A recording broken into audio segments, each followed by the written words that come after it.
I think we might have lost Matt's phone connection.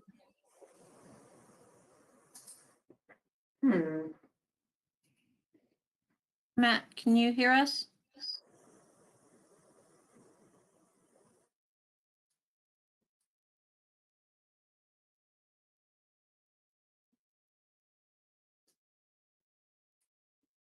How about now? Can you hear me now? Yep. Yes. I'll start recording now. Great, thank you. Sorry about that. This conference will now be recorded. Hello and welcome to the South Burlington Development Review Board meeting for December 1st, 2020. My name is Matt Cota. I'm the chair of the South Burlington DRB. With me tonight is Alyssa Portman, Don Philibert, Jim Langan, John Wilking, Mark Baer, Brian Sullivan. Also in attendance from the city of South Burlington is Marla Keene, our development review planner, and Delilah Hall, our zoning administrator. Item 1 on the agenda is additions, deletions, or changes in the order of agenda items. Is there anything staff or members of the DRB would like to change or add or delete? Matt, I would note that in case anyone has come for this, item number 5, the applicant has withdrawn their application. So that's the application for SD 2035 of TPG Architecture. Application is withdrawn, so we won't be hearing that tonight. Okay, thank you for that. Appreciate that. Hearing nothing else, I would go to agenda item number 2, which is announcements. I just make a quick announcement. Thank you for those in attendance, those on the phone, those watching online. Anyone who wishes to participate in this hearing should sign the virtual sign-in sheet. You can do that a couple different ways. If you're on a laptop or a computer or tablet, you can use the chat box that's in the right-hand corner and type in your name. You can also, if you can't locate it or you're just on the phone, you should send an email to mkeene@sburl.com, mkeene@sburl.com. That's our development review planner, Marla Keene. Send her your contact information, and it's necessary to do this to sign in order to be considered a participant should you want to obtain party status in order to appeal the decision made by this board.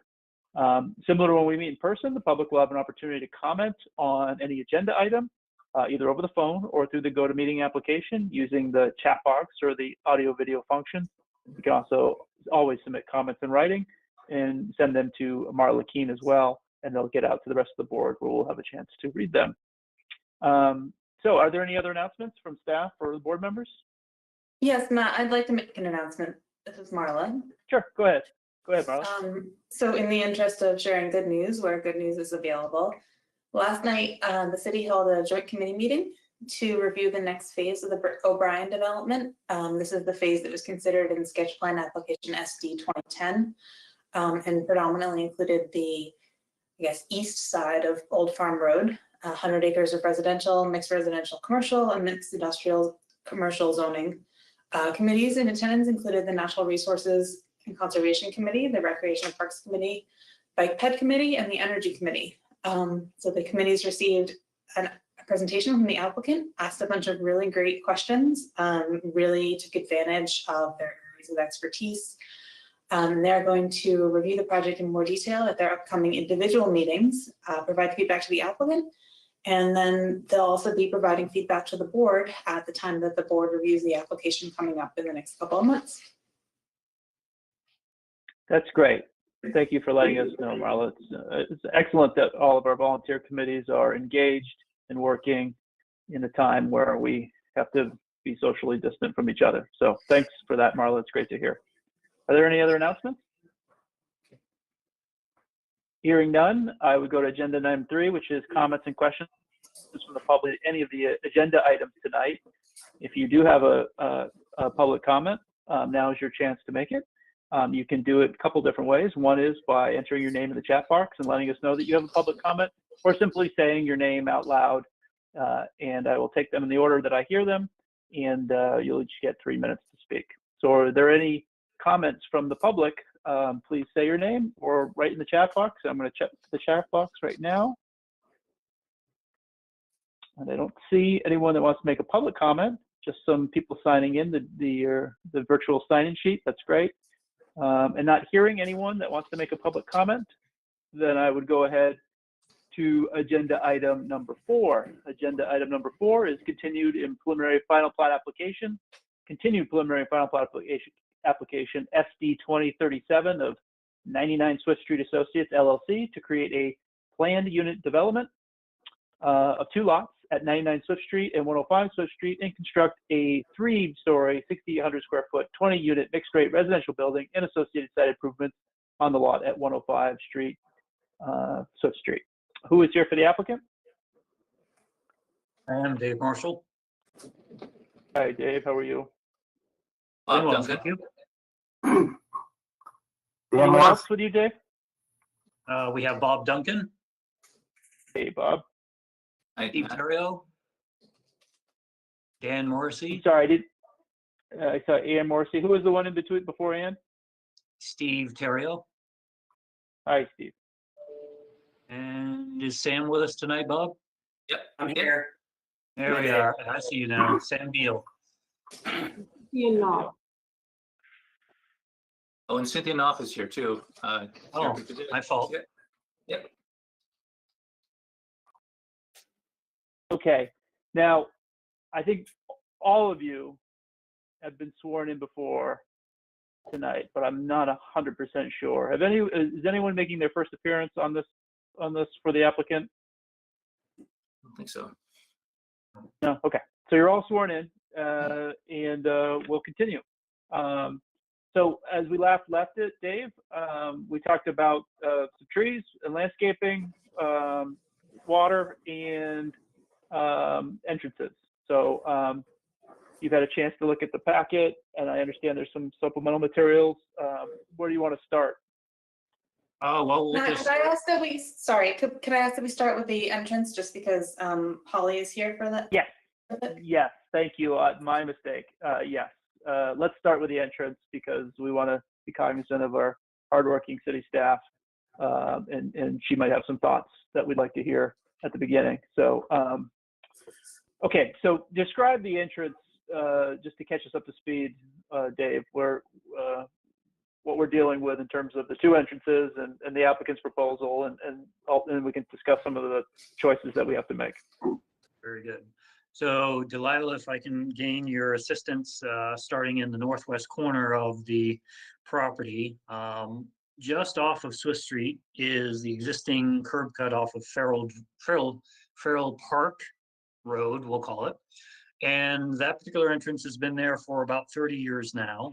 And it basically provides both access and egress from 99 Swift Street. So 99 Swift Street is the existing commercial building. There we go. And then just to highlight that again, Delilah, the continued access into Farrell Park heads to the south and then swings out into the parking lot. And that's where anybody in a vehicle or walking into the park would be coming along that particular entry.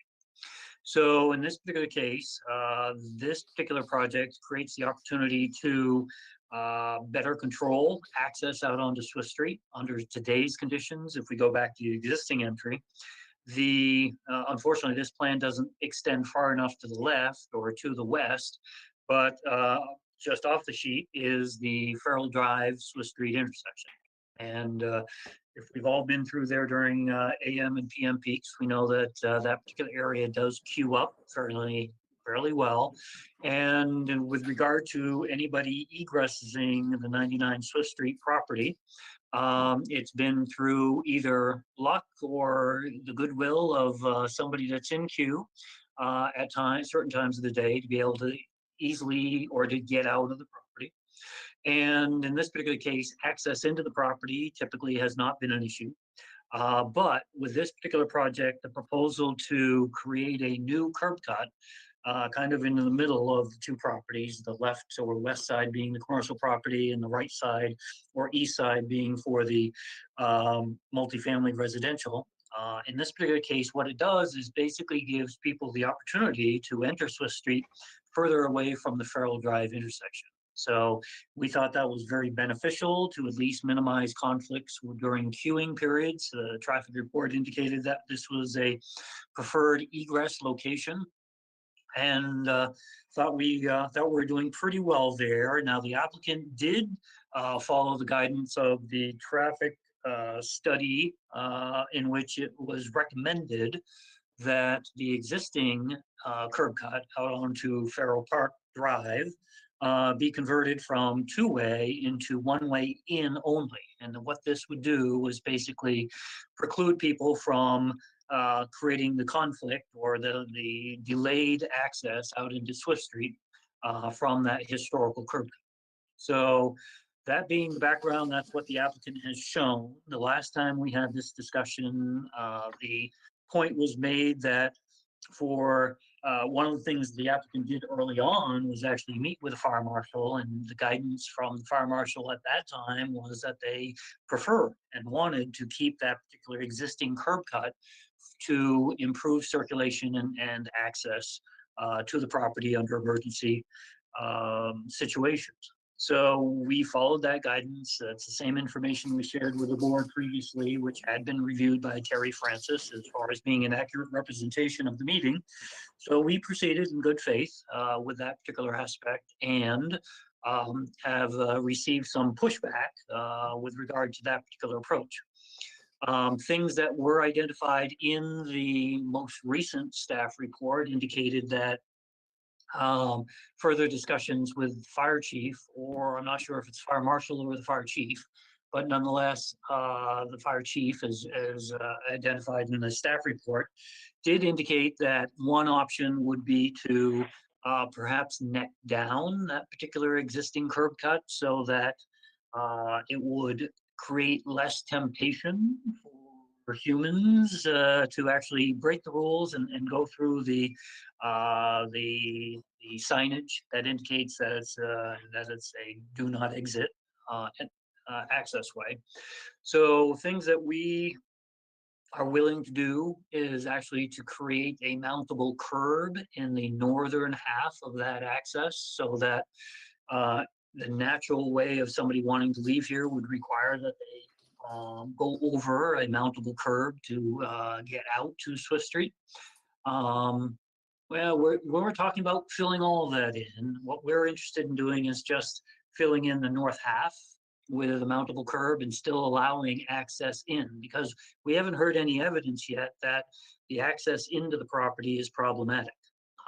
So that's why we want to basically try to maintain the circulation pattern, the historical one that's always occupied this particular part of the property, so that we don't create a dead-end situation for that particular tray of parking.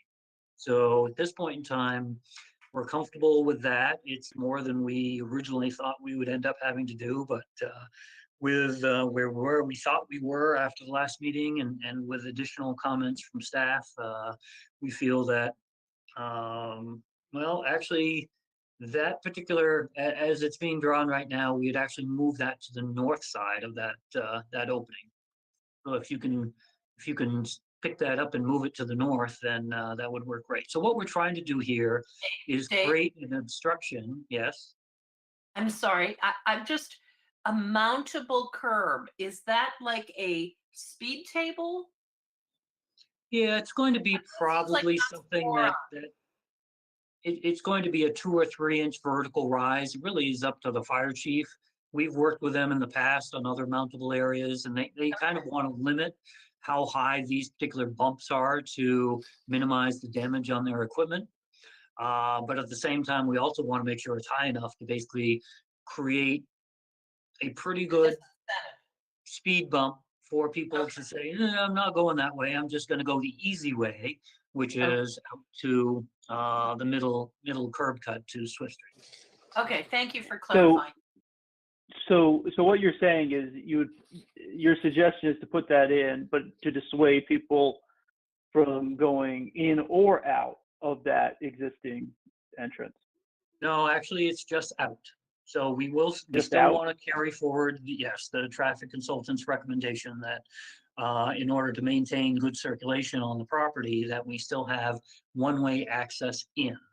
But we would create this obstruction for those people that otherwise would want to flaunt and ignore the do not exit signs and the pavement markings and go that way. But at the same time, by making it mountable, it still represents a viable way for access for the fire department or other emergency services into the property.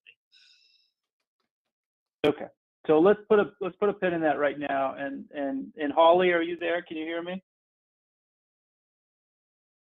Yep, I'm here, Matt, and I can hear you. And thanks, Dave, for that that example and explanation. So I would just say, from my vantage point, the detail of chaos in that corner is pretty significant. So we've got some breakdowns in bike and ped connectivity. I know we can't kind of scroll south on the map, but right past there is that lower section of there's a runoff treatment, and then past there is the dog park, and there's a lot of activity that comes in and out of that section. There is a pathway that goes right past the dog park, and then it just kind of ends. So optimally, it would be great to be able to provide connection. And I thought maybe one of the opportunities would be, if we didn't have access coming from there, that we might be able to provide that connection. I'm not sure that it's going to really make that much of a significant difference if you just have entry there. I think, yeah, so that's the line. You can see the two cars right under where that line was just drawn. And then it just kind of stops. So it would, one thing to consider is there a potential to create that safe connection for both pedestrians and for cyclists? Because you have that crosswalk at the stoplight. And so for me, it's just how much fragmentation is there? We've got the stoplight and then another entrance and then another entrance. I certainly couldn't recommend something that the fire marshal wouldn't approve of. But in an ideal world, from the recreation perspective, if we could have the access point both for entry and exiting be at, that other location that we're talking about, that would be ideal. I mean, anything that's going to mitigate increased traffic into the park area or the park access is an improvement, certainly, over what we have. And we feel that the new driveway curve will significantly reduce. Well, it'll at least reduce by 1/2, and we think even more, the amount of traffic utilizing that first 100 feet of Farrell Park Road. So that's the benefit as far as the new curb cut, because anybody that is likely coming in from the east heading west is going to utilize that new curb cut rather than drive all the way past the project and come in. We're really probably talking about the only people that are coming from the west and turning right into the site, as they have always done for the past 30 years. That we would be eliminating that particular traffic by consolidating everything in that one curb cut. So it's a balancing act as far as all the pros and cons, and certainly anything is going to be better than nothing as far as what's happening at that particular location. So we feel comfortable that we are making the situation better with the two curb cuts and limiting access to one-way in at that particular point. And that still allows the site to be viable as it is. If the city had provided a curb cut off of Swift Street a long time ago, we wouldn't be having this discussion, but nonetheless, we were guided, I understand, to come off of the side street. So here we are today trying to now eliminate that particular side street conflict. And we're just trying to create a situation that balances the impacts on the property, but still makes it viable with regard to the internal circulation that was baked into the design on day one. Yep, totally appreciate that. And I would just say, I think you're aiming to mitigate some of it. It's not going to eliminate the conflict. So I would just, state that, I appreciate the mitigation. Ideally, when we're talking about a structure and creating an additional curb cut, from my lens, it would be best to mitigate it altogether. But I recognize that, you've got a lot of pressures, and, again, I certainly wouldn't want to go against anything that the fire chief is saying is a necessity. I'd like to hear from the board.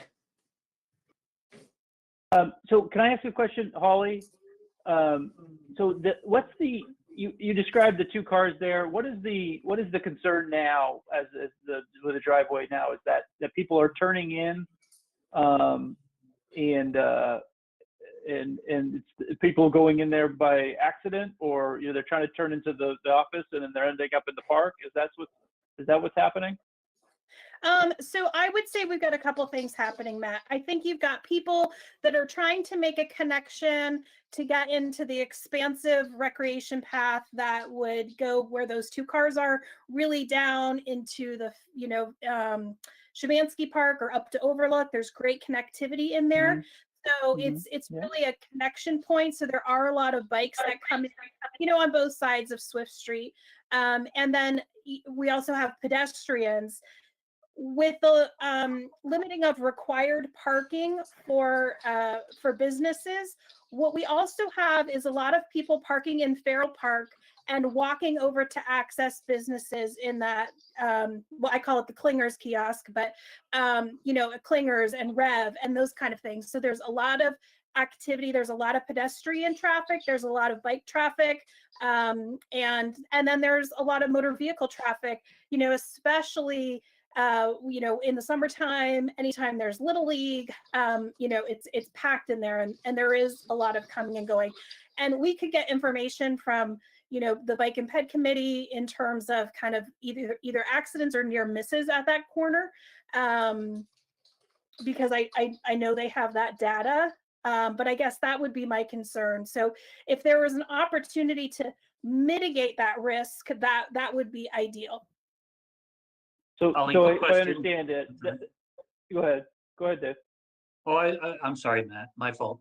Holly, I didn't know if you had thought at all about providing some additional guidance for pedestrians and bicyclists through that particular driveway, through striping or anything of that nature, because there's nothing out there today to provide guidance on where people should be as they move through that particular area. Yeah, I mean, again, I would talk with Bike and Ped, and I can get some data from them. I don't staff that committee. I'm not sure of where our property line begins and ends, so I'd have to do some research on that, and get back to you. I mean, if it were something on land that we owned that we could, support some signage or striping, I mean, we certainly could do that. Hasn't been done to date, so I'd have to get some background on that.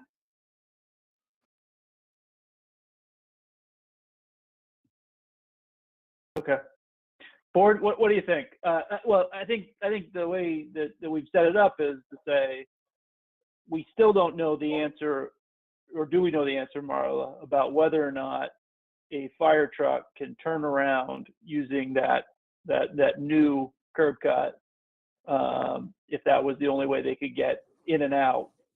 We don't know for sure that can happen yet, do we? We haven't heard from Chief Francis. Right, so the recommendation in the staff report, I don't know, Delilah, if you could go back to the plan and I can draw on it, was, can this, if this curb cut were eliminated entirely, can a fire truck sort of make it in, moving around, make it in, back out again? And if the answer is no, we have our answer. We can't do it. We have to I keep think that two. there's a But if the couple answer is different yes, yeah, go ahead. situation, there's a couple different versions of no. Is the no because this radius is a little kind of tight? Is it a no because, there's no freaking way this will ever, if you loosen up the radius and maybe turn this first parking spot into, eliminate one parking spot? How much that you can always get to yes, but it's a question of how much of the site do you lose? And is that reasonable? Right. Or maybe it's a yes right now. Marla, it's Dawn. And the So staff I know- report was to demonstrate that. And we can always invoke technical review to have, an engineer take a quick look at that if we want to. Marla, Yes, Dawn. so in your report, I believe it referred to something called creating an apron or broadening the apron, and I wasn't sure what that meant. I don't have the language in front of me. Is that what you're talking about now? Yes. I think, with also having it in front of me. Okay.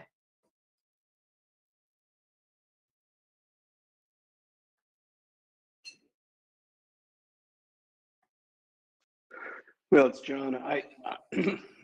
I'm of two minds on this. I think 99 Swift has a inadequate access today, but has an access, which is, I assume, through an easement or otherwise, theirs.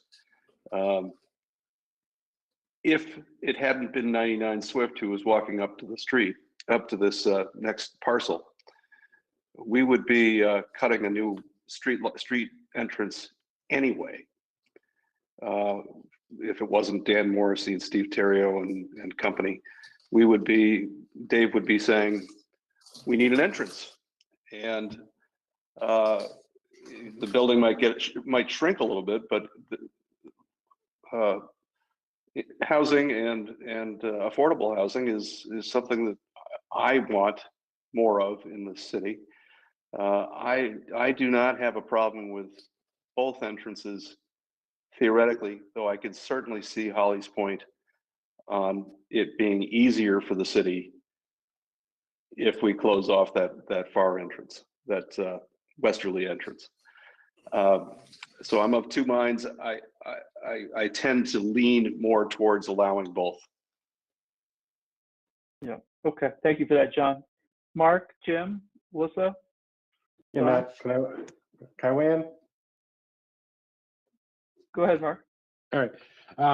I'm kind of John's mindset in terms of the fact that, pretty much everything he said. The only thing I kind of lean towards at the tail end of his discussions is the fact that, long term, if the fire chief or the fire department can review the single curb cut access and say it works for them, I like the idea of containing the development to a single curb cut and long-term improving the bike, ped, and vehicular access to Farrell Street, because right now it really feels like you're sort of driving through someone's parking lot to get to Farrell Street after years of Little League coaching up there.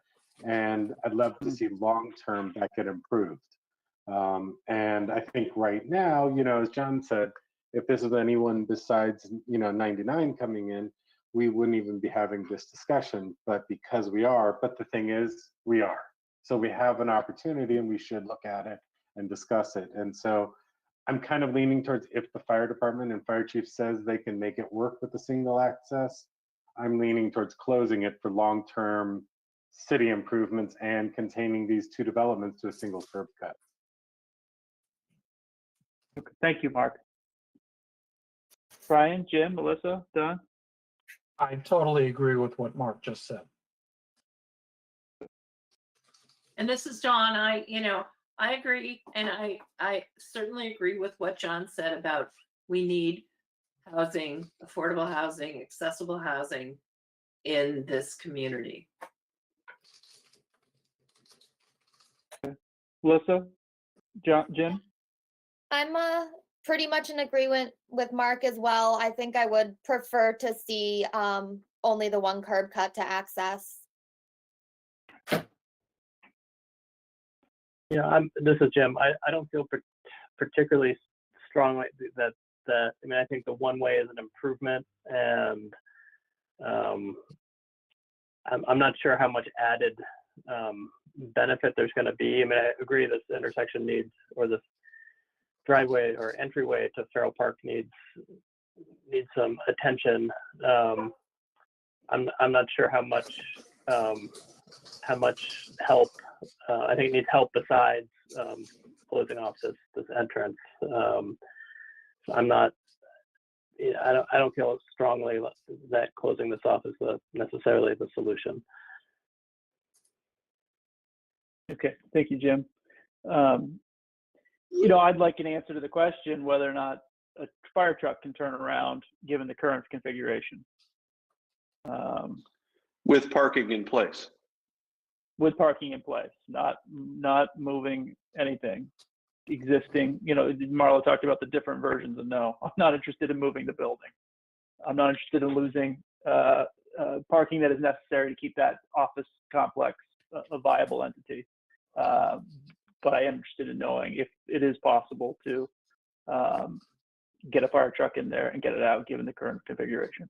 And I don't have that answer yet. I just know from Chief Francis that they can live with one entrance as long as they can get a truck around, and we don't know the answer to that question yet. So Matt, Dave Marshall here. We have done some internal work, but haven't shared it with staff as far as, again, those turning movements. And as drawn here, 2 of the spaces would be impacted as the ladder truck basically comes into the site and tries to make the right turn, only to have to then make the left turn. So there are challenges, but I don't have all the answers because I didn't do the loop all the way up and around and things of that nature. So obviously, you only have my word as far as the statements made on that end of things, but the proof is in the pudding as far as at least showing them on a plan that everybody can look at and agree on. I'm not looking to extend this unless that may ultimately be the where you have asked us to go, which is get the fire chief or fire marshal to confirm their ability to basically move through the site. And that's the one piece of information that you need and is not readily available right now. Okay, well, let's put a pin in that for now. And unless there's anyone, Holly or anyone else that wants to talk about the access, because I think we got some other issues that may or may not So Matt, require just us to wanted have to some other. say, yep, Go ahead. sorry. No, I just wanted to say thanks for the opportunity, and you know, always good to be able to connect and see people. And you know, regardless of what happens with this development, it just brings to light the need for, you know, better connectivity and safer connectivity, and kind of a better presence to access the park. So that's certainly something that we will put into our to-do list. And eventually, when budgets loosen up a little bit and we have some money to do some things, we'll be coming to talk about those things too. But just appreciate inviting me in and listening to my perspective. And thanks for all you do. Great. Thank you for what you do, Holly. Appreciate it. Okay. If there's nothing else on access for right now, we can put a pause on that discussion and talk about the trees. So, Dave, we wanted to hear from Justin about the jog around the oak. We've conceded that the other tree is dead or dying and needs to go. We wondered if we could save the oak tree. We heard from Justin about Justin, our public works director, about how we would accommodate a sidewalk and a jog around, and he seemed disagreeable to that, which implied that that the oak may need to go. What are your thoughts going forward after reading those comments and discussing them with staff? Hey, Marla, do you happen to have Justin's email from this morning? Yep, I read it out to the board in deliberations. So if you wanted to out loud, you're welcome to. I'm going to paraphrase because I don't have it in front of me, but I recall Justin saying that he observed what we did is we applied the recommendation of Craig Lambert, your arborist, with regard to horizontal separation distance of the path. And this is with mitigation measures to help save the tree. And Justin looked at the geometry of what's necessary to do the bare minimum jog around the tree and felt that that was an unacceptable geometry, whether it become just from usage of pedestrians and small bicycles on that particular pathway, or whether it actually be from a maintenance standpoint. So he indicated that if there wasn't any other better way to basically deal with the jog around the tree, that he would recommend that in light of the other issues that he saw there, that the tree be removed in order to facilitate the straight alignment of the sidewalk there.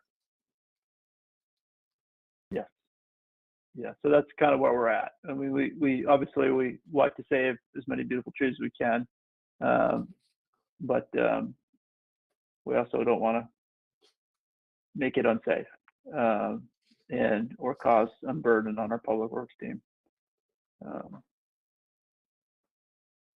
So we're back where we started. Any other comments about the oak? The board or from staff or the applicant?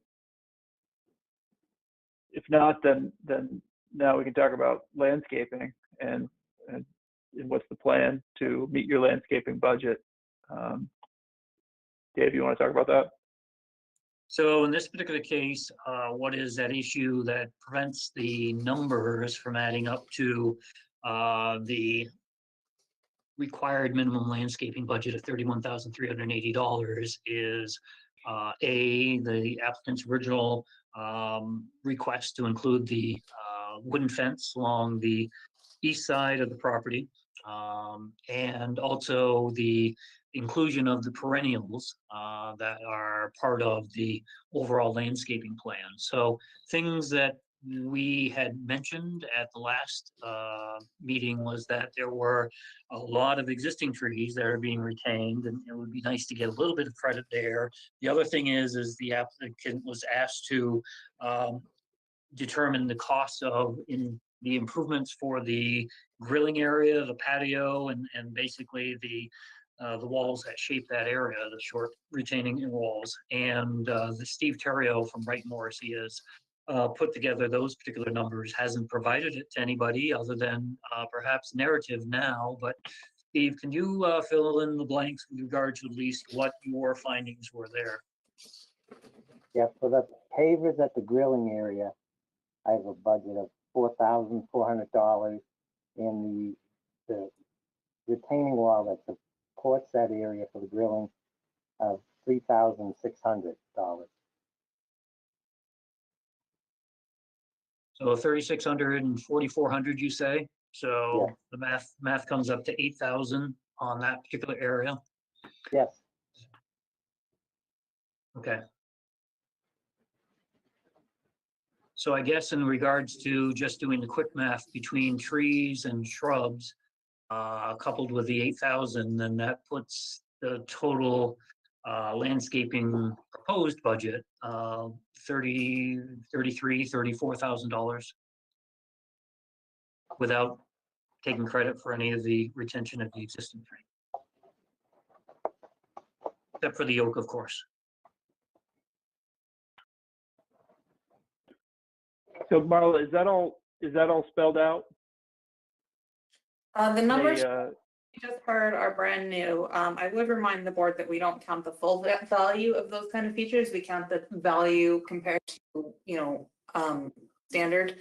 So like if you were required to put in a sidewalk along the road or the driveway and instead you put in, it would only be the incremental cost. But like we talked about in deliberations, counting just trees and shrubs, they're deficient by, oh shoot, 13,625 minus 12,390. They're deficient by $5,365. So, if you want to talk about the value of the retaining wall, say we calculate half of that 8,000. That puts it to like 4,000, probably more than that, but just to be really conservative, maybe half of that. So then you'd be saying the value of the existing trees to be retained are a little less than $1,500. So, we could frame it as the combination of these things and the site being well landscaped gets us there. But I'd like to hear from the board on whether they feel like the combination of these things does get us there. okay. John, Mark, Brian, Jim, Melissa, Don? Hey, Matt, can I weigh in? Sure, go ahead, Mark. Okay. Obviously we've discussed the oak, and it's going to be a shame to see it go, but I'm fine with it to get, the sidewalk in straight, because I think, again, long term, getting a well-landscaped site and getting a straight sidewalk, especially in what's going to be eventually getting more built up, is important. But, you know, and I do think that the site is pretty well landscaped. I don't love the idea. I know we do it, but I don't love the idea of using sort of hardscape features, but I get it. If we're looking for areas, I think that one thing, you know, we need to keep in mind is that on the east side, is it the east side? Yeah, the east side. No, the west side. The west side of the site where the entrance played. Yeah, where we're getting rid of those oaks. I think we're getting rid of like 5 or 6 trees to put the new entrance into the parking lot and the sidewalk and stuff like that. But I don't see a lot going back in there. So, you know, I think that that's one area of the site that looks like it could be, you know, getting some supplemental plantings back in there to replace some of the ones. I'm not looking for, you know, the old school inch for inch replacement type of thing. But I think, you know, that could be an area where we could see some added landscaping if we're just trying to work the numbers so that it works out.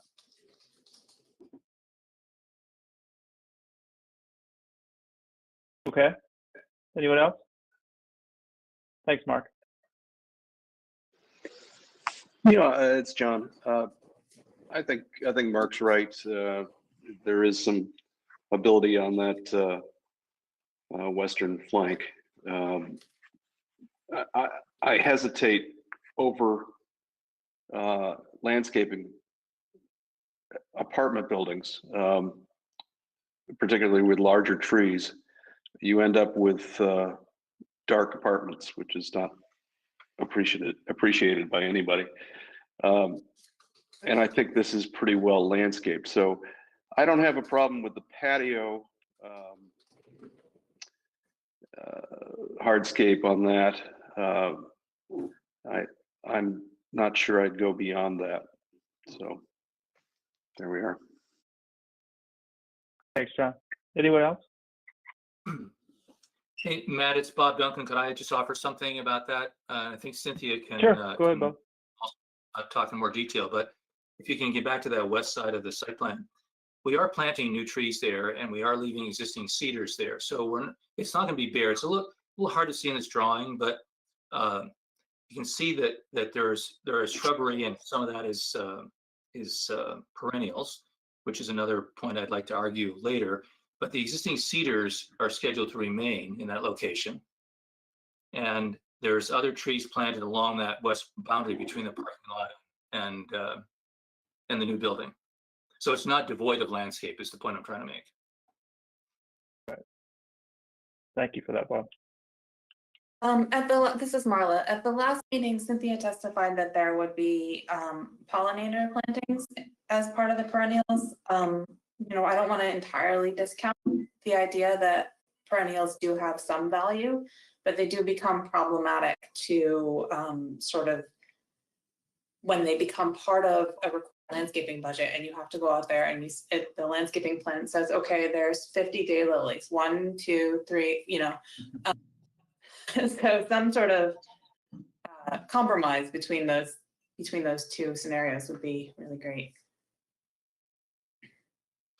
Yeah, that's one of the things I was wondering about this idea of identifying perennials and whether or not the issue is that the folks don't have the skill, like I don't have the skill to identify most perennials by the plant themselves, but we could certainly, every plant has a label stick that comes with it. You know, if we were, you know, for the cost of, you know, 75 paint stirrers with the name of the plant on it, planted in the ground next to the plant so that a zoning person can see, oh, in fact, that plant was put there and there was supposed to be 13 of them and there's 13 labeled right there. I don't know that plant is a such and such, but the stick tells me it is.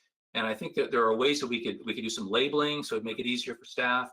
But I think to discount perennials when they offer a tremendous amount of the landscape, especially as Cynthia testified about pollinator value, which is incredibly important, but just the variety and scale and, you know, seeing grasses blowing in the breeze. I mean, there is value to that landscape that I think should be counted, and whether it's dollar value or it's just aesthetic value, but to discount it and say that, $5,500 worth of plants is worth nothing.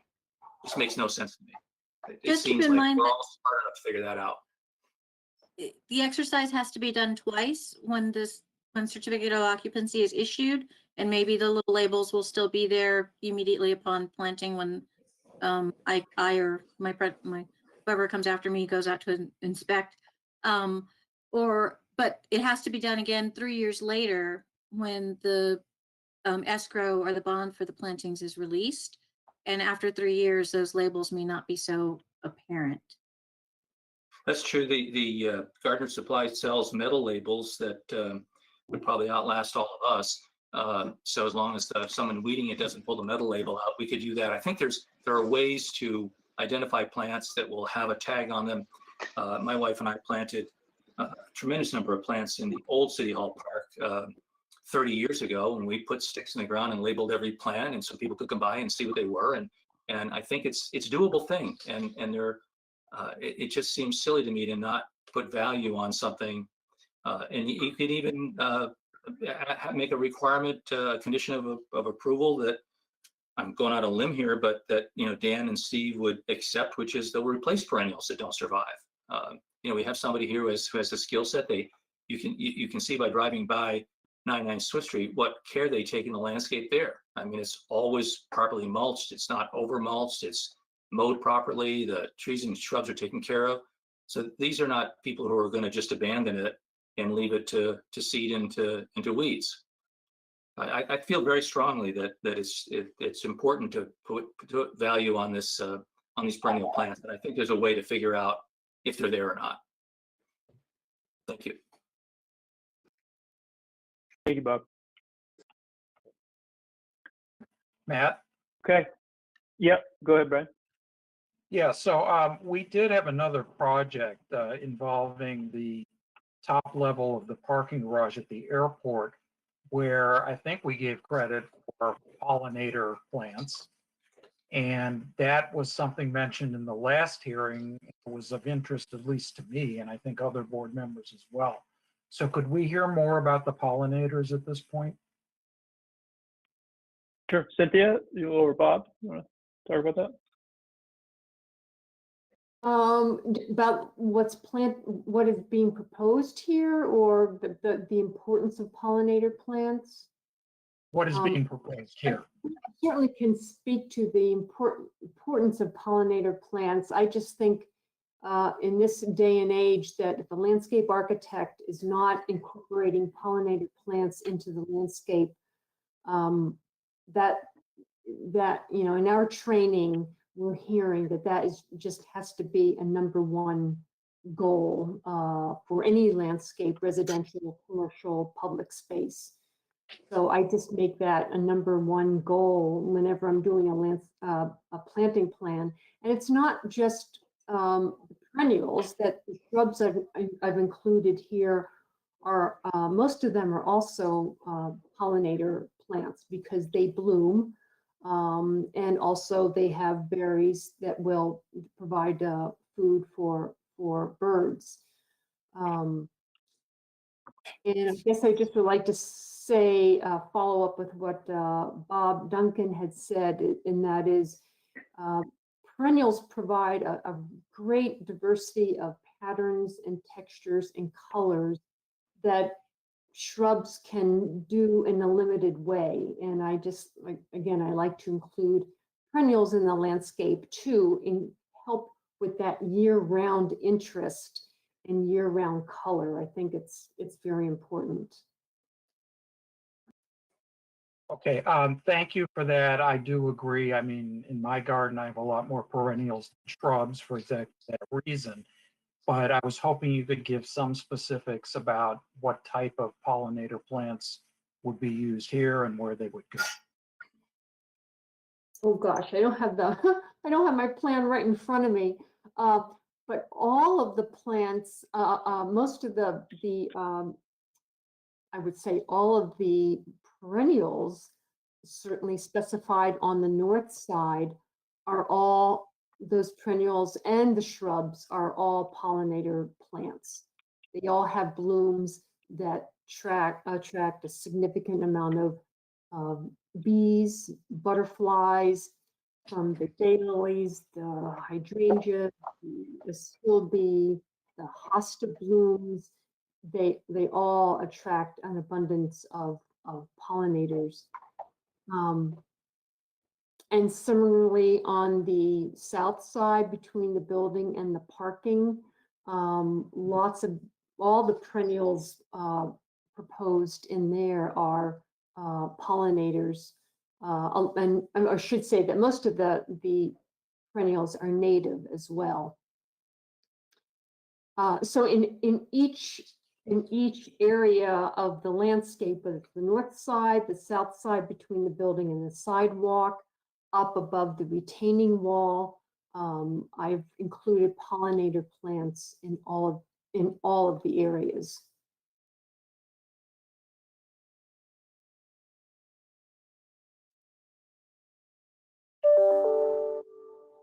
Matt, it's John. Yeah, I go ahead, guess John. I guess I would suggest. I mean, we've got enough things here of enough value that if we're 5,300, 5,400 short before we get to hardscape perennials,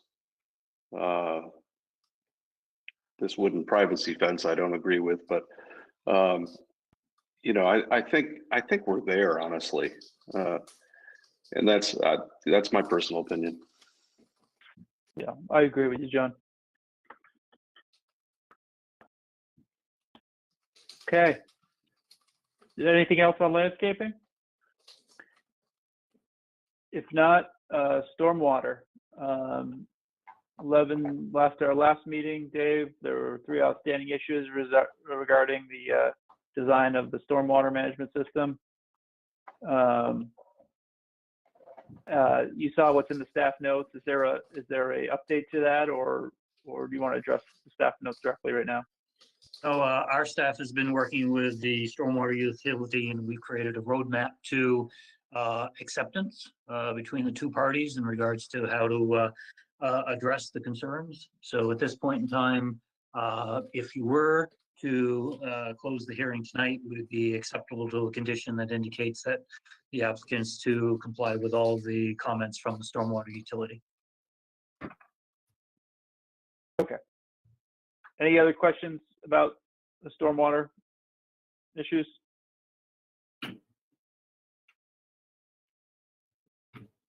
Okay. Now might be an appropriate time to ask if there's any member of the public that would like to make a comment regarding this application. If so, you can do it 2 different ways. One is by saying your name, and I'll call on you.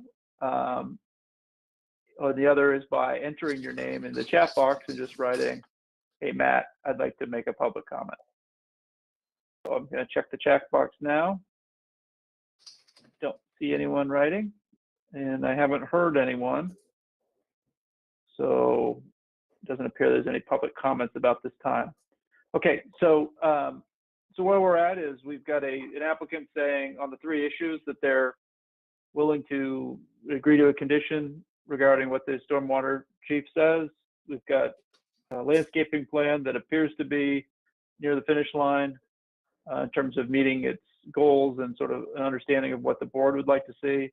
And then we've got, we've removed the oak tree, we straightened the sidewalk, and we still haven't made a final decision about whether to accept, whether to have 2 access points, because in my mind, I want to know whether or not a fire truck can turn around before making that decision through an existing configuration, but I'm not the only one who gets to make the decision here. So in order to get that information, of course, we can't close this hearing. We have to continue this hearing. But is there anyone else on the board that has a different opinion or a slightly edited opinion?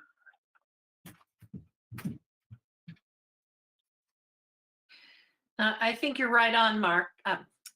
Matt, I think that the fire safety and turnaround is really important for us to know that. I just feel like I could make because I'm of 2 minds, like John and Mark described so well, but I feel like I could make a more informed decision if I knew that answer. So Marla, if we were to continue this hearing, when will we continue it to? We have room on the next one. The quicker we can get stuff from CEA, the better, just because, you know, the packet And got on Wednesday, but and what is and functionally, how does this happen? You write a note to Chief Francis, Marla? well, Or how does so this work? assuming that the applicant is willing to provide this analysis, and we don't need to invoke technical review and get a third-party consultant to do it. I'm seeing some nodding from Dave. I'm gonna take that as a yes. You know, CEA would send over a plan showing some turning movements. We would kind of have a conversation with Chief Francis about it. Hopefully CEA's plan could kind of show both what it does as designed and what it would take to work, maybe? Does that seem like a reasonable suggestion, Dave? Seeing more nodding. Yeah, we'll give you, 4 or 5 different sheets of paper that show all the different turning movements so that they don't get too overlapped on top of each other. That would then allow for Chief Francis to review and make determinations on whether or not those particular accesses are acceptable. So anyways, long story short is by the end of tomorrow, we can have that to you. If you can then work with city staff on the second part. Yeah, we'd be happy to. That sounds great. Okay, well, that tells me what I think I need to hear. So if there's no other comments or questions from the board or staff or the applicant, I would move that we continue preliminary final plat application SD 2037 of 99 Swift Street Associates to December 15th. Is there a second? I'll second that. Seconded by Don. And we'll do a quick roll call. Alyssa, Aye. Don, Aye. Jim, Aye. John, Aye. Mark, Aye. Brian, Aye. and Matt votes aye. 7-0. We've continued to the 15th. Thank you very much, everyone. Thank you. Thank you. Agenda item number 5. Agenda number 5 has been withdrawn. That's the continued preliminary final plat application SD 2035. That's the financial institution in the Shaw's Shopping Market on Shelburne Road. That has been withdrawn. The next item on the agenda is minutes from November 17th. I didn't see the minutes from November 17th, Marla. Did I miss something? No, Or are they not? Sue had some issues, so they're going to be in the next packet. Also in the next packet, get really excited, are the minutes from March 5th, 2019. No, excellent. Awesome. Wow. I remember Long exactly time what ago. happened. Okay, agenda item number 7. Is there any other business? Okay, hearing none, then that concludes the South Burlington Development Review Board meeting for December 1st, 2020. Good night, everybody. See you on the 15th. Bye. Thanks, Matt. Aye. Good night. Night.